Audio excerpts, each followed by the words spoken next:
3 octobre 1914. J'ai pensé à vous la nuit entière sans pouvoir dormir.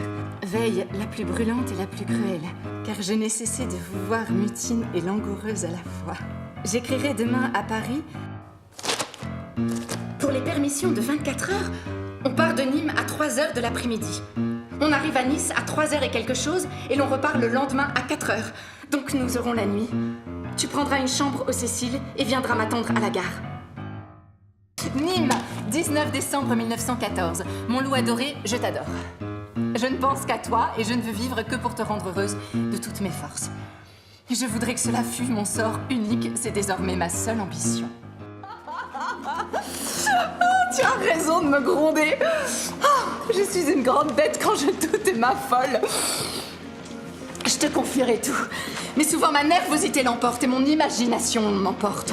Lou, que tu sais bien dire les paroles qui consolent. Tu as un instrument de musique exquise. Les airs que tu sonnes m'enivrent et me transportent au ciel. Tu es ma musique, ma poésie, mes 9 muses, mes 3 grâces. Oui, bon Noël, ma chérie. Notre Noël, c'est notre amour.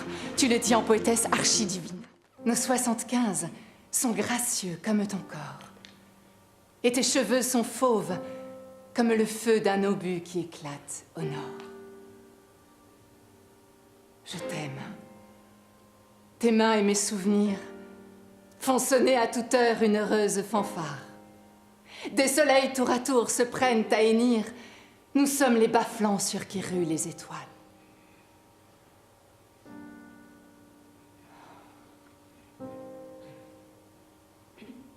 Je te quitte pour ce soir, Malou.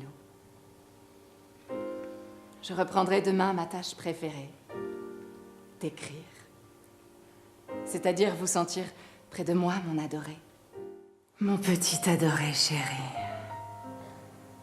Vanné, esquinté, abruti. Pas fermer l'œil une seconde. Malou, mon loup, Malou adoré. Loup exquis. Guy, mon Guy, aime-moi. Je veux tout le vice et toute la volupté.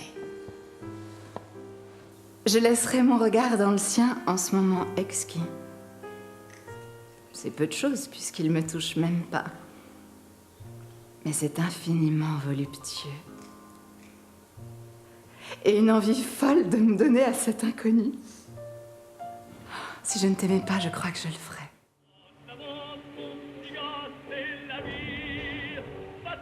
Ma petite Émilou, me voici au front. Je suis arrivée gaie comme j'étais partie. Nous irons tout à l'heure à notre batterie.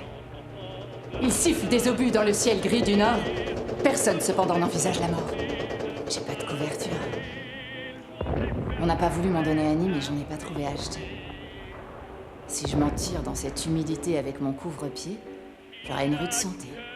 Je voudrais que tu sois mon cœur, pour te sentir toujours en moi. Je voudrais que tu sois la nuit, pour nous aimer dans les ténèbres. J'ai fait mon testament en ta faveur, en cas d'accident. Enfin, nous sommes sortis du bois. Arrivés à la grande route à Grand Trot, nous avons contourné un village dans un chemin de boue. Là, la canonnade commence. Oh, je m'en souviendrai toujours. C'était épatant. Le brigadier me dit, d'ici, les Boches nous voient. Faut passer vite. Et s'ils tirent, pas hésiter à descendre de cheval et se cacher derrière un arbre. Arrivé à la hauteur de la forêt superbe, un miaulement déchirant et pan! Un fusion éclate dans les arbres. À 25 mètres et à 15 mètres de hauteur. Des feuilles volent. On met les chevaux au galop sur les terres dans la lisière et nouveau miaulement pan!